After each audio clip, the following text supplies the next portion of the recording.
இப்ப நடந்துட்டு இருக்கக்கூடிய ரஷ்யா, உக்ரைன் பிரச்சனையில, உக்ரைன்ல மொபைலைசேஷன் பண்ணும் ஆள் பற்றாக்குறை இருக்கு. 18லருந்து 24க்குள்ள இருக்கக்கூடிய நபர்கள வயசுல இருக்கக்கூடிய நபர்கள மொபைலைஸ் பண்ணலாம் அப்படிங்கிற பண்ணியிருந்தாங்க. அதுக்கான வீடியோ பதிவுகள் கூட பார்த்திருந்தோம். அக்ரீமெண்ட் சைன் ஆயிருந்தது. பெண்மணி உக்ரைனோட 18 வயசு இருக்கிறவங்க ஜாயின் பண்ணியிருக்காங்க. ட்ரெய்னிங் குடுக்க ஆரம்பிச்சிருக்கோம் அப்படிங்கிற வீடியோ பதிவுலாம் பார்த்து 1 மாசம் தான் ஆச்சு. 50 நாள் தான் இருக்கும். அதுக்குள்ள வந்து பார்த்தீங்கன்னா, இப்போ அவங்கள அக்ரீமெண்ட் போட்டு எல்லாம் செஞ்சு வீடியோ பதிவுகள பார்த்து நம்மளுக்கு 1 மாசம் தானே இருக்கு. ஸோ, அதுல யார வந்து ஹைலைட் பண்ணி காமிச்சிருந்தாங்களோ, அந்த பெண்மணி வரோன்கா அப்படிங்கிறவங்க வந்து பார்த்தீங்கன்னா, இறந்துட்டாங்க அப்படிங்கிற செய்திகள் அவங்களோட தந்தை தரப்புலேருந்து வந்து பார்த்தீங்கன்னா, போடப்பட்டு வருது, பகிரப்பட்டுட்டு வருது சோசியல் மீடியா தரப்புலேருந்து. 2வது விண்டர் அப்படின்ற இன்னொரு நபர் வந்து பார்த்தீங்கன்னா, இறந்துட்டாங்க அப்படின்னுலாம் சொன்னாங்க.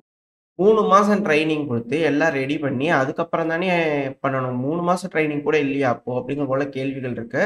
இவங்களால எப்படி டிஃபெண்ட் பண்ண முடியும்? அப்படின்ற குற்றச்சாட்டுகள் பெரும்பாலும் வந்துகிட்டு இருக்கு. அதிர்வலைகளை ஏற்படுத்திக்கிட்டு இருக்கு. இந்த சமயத்துல வந்து எல்லாம் போய் கேட்டுருக்காங்க. "ஏங்க எலக்ஷன் வைக்க போறீங்களா?" அப்படிங்கிறது போல.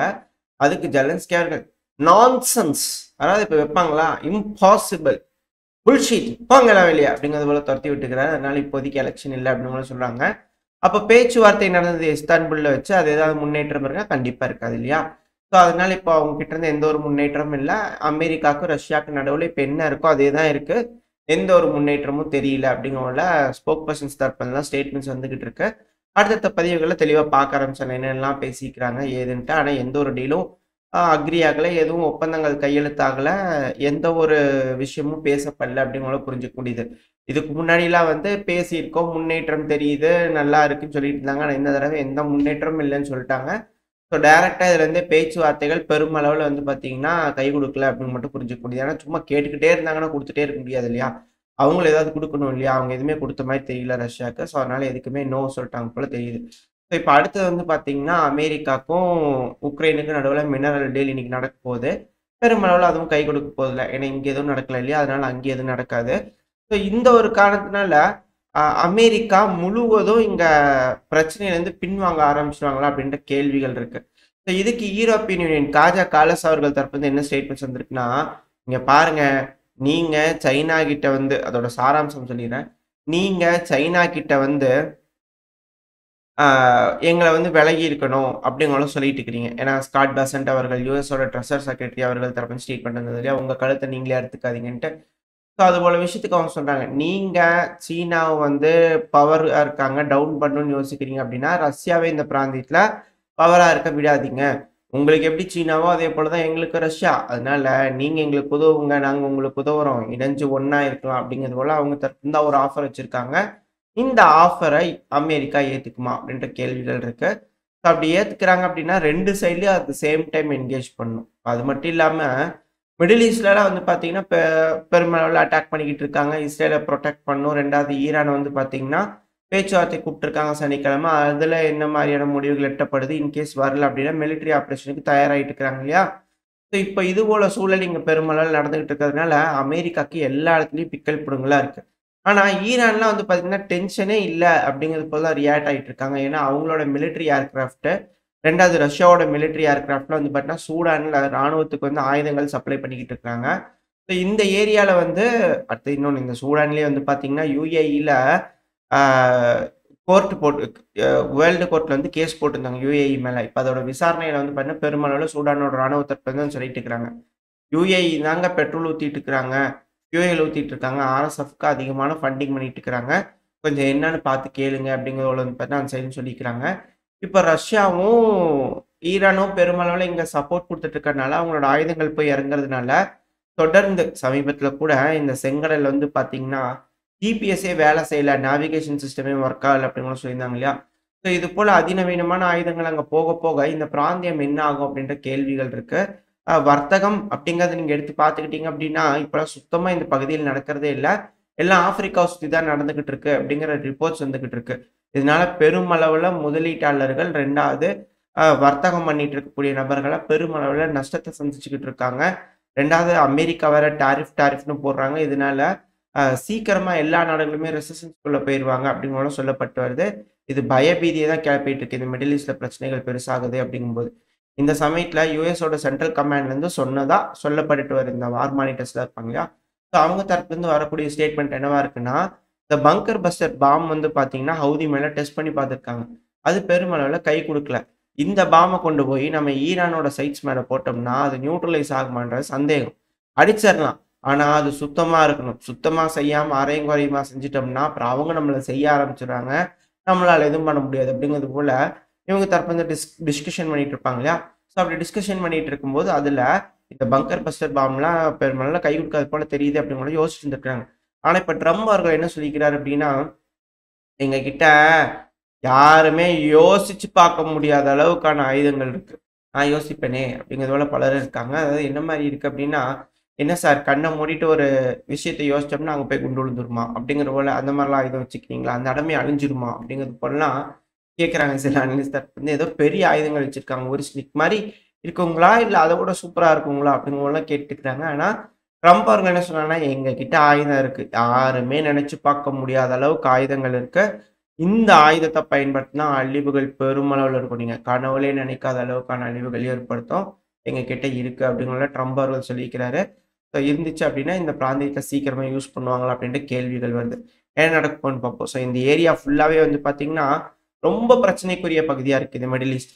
ஸோ அமெரிக்காக்கு மிடில் ஈஸ்ட் மிக பதட்டமா இருக்கு. மிடில் ஈஸ்ட்ட புரொடெக்ட் பண்ணா தான் அவங்களால எல்லாத்தையுமே செய்ய முடியும். ஏன்னா, இந்த வர்த்தகத்த வந்து யாரு கண்ட்ரோல் பண்றாங்களோ, அவங்க தான் சூப்பர் பவரா இருக்க முடியும்.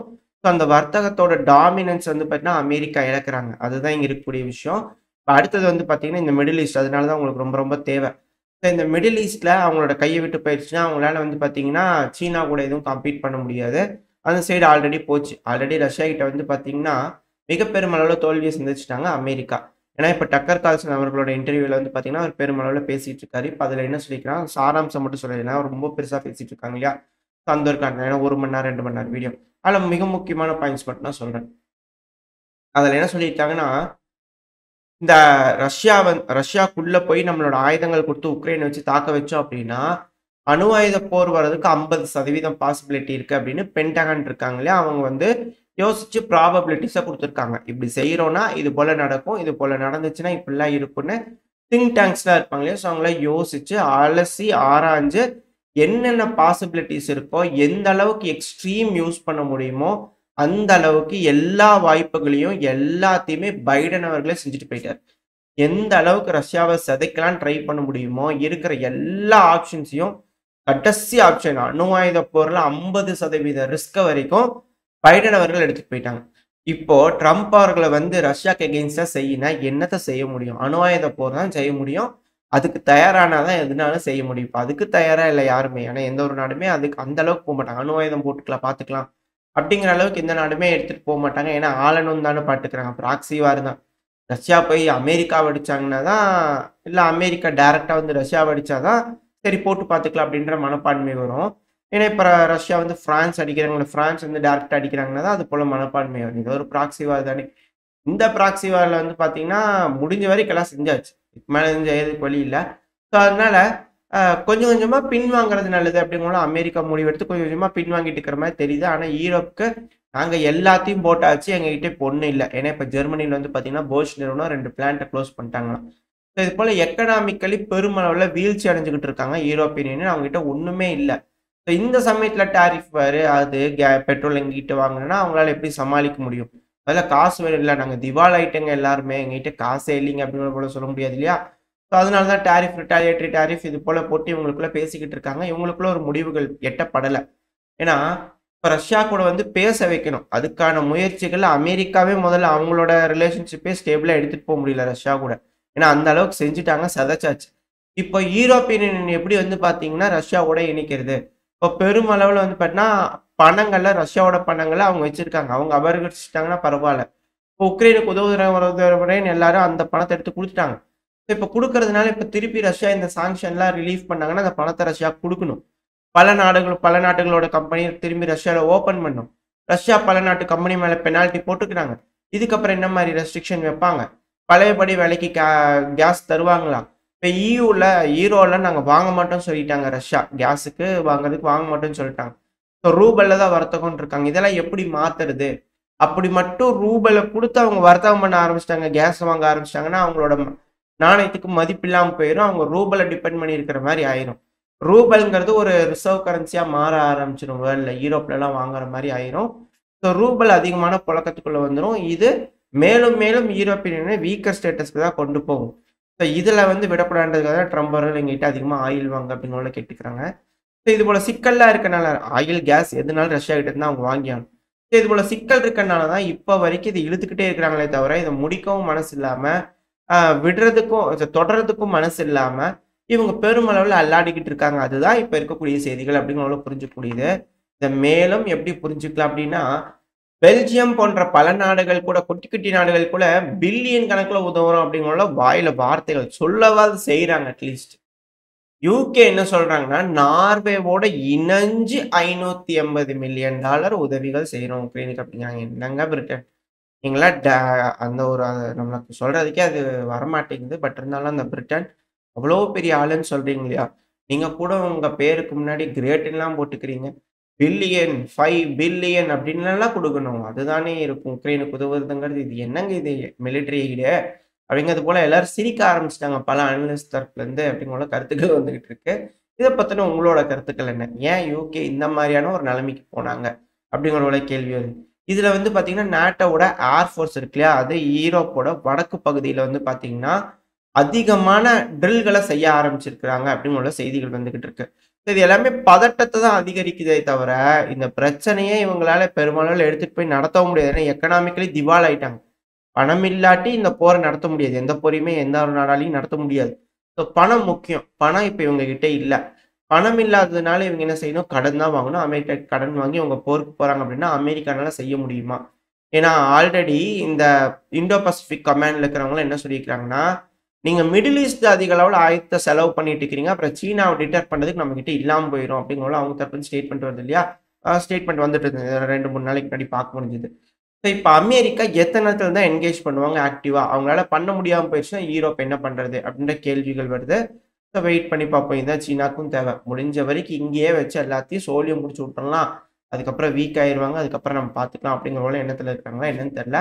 அமெரிக்காக்கு கட்டம் சரியில்ல அப்படிங்கிறது மட்டும் புரிஞ்சுக்க முடியுது. ஸோ வரக்கூடிய காலங்கள் அமெரிக்காவோட அதிபரான ட்ரம்ப் அவர்கள் என்ன மாதிரியான முடிவுகள் எடுக்க போறாரு? இல்ல திரும்பவும் டாரிஃப் இந்த 90 நாள் பாஸ் பண்ணிக்கிறது பெர்மனன்ட்டா விட்டுருவாங்களா? இல்ல டாரிஃப்லாம் இருக்கு. அதுதான் நம்ம பெர்மனன்ட்டா நம்ம வச்சுக்க போறோம் அப்படிங்கிறத போட்டு, நாடுகள் யாரும் வழிக்கு வரல அப்படிங்கிறதுனால போட்டு எல்லா நாடுகளும் ரிசெஷனுக்குள்ள போயிருவாங்களா? என்ன நடக்க போகுதுன்றத பொறுத்திருந்து பார்த்தரலாம். ஓரளவுக்கான தகவல்கள் இந்த பதிவுல பார்த்திருப்போம்னு நினைக்கிறேன். இதோட இந்த பதிவை நான் முடிச்சுக்கலாம். இந்த பதிவு எப்படி இருந்துச்சு உங்களுக்கு பிடிச்சிருக்கா? பிடிச்சுனா லைக் பண்ணிட்டு உங்க ஃப்ரெண்ட்ஸ் அண்ட் ஃபேமிலியோட ஷேர் பண்ணிக்கோங்க. அது கூடவே மறக்காம இந்த பதிவு பத்தி உங்களோட கருத்துக்கள கமெண்ட் செக்ஷன்ல சொல்லுங்க. இந்த பதிவு நல்லா இருக்கும்ன்ற நம்பிக்கையில அடுத்த பதிவுல உங்கள சந்திக்கிறேன். Stay safe. பை.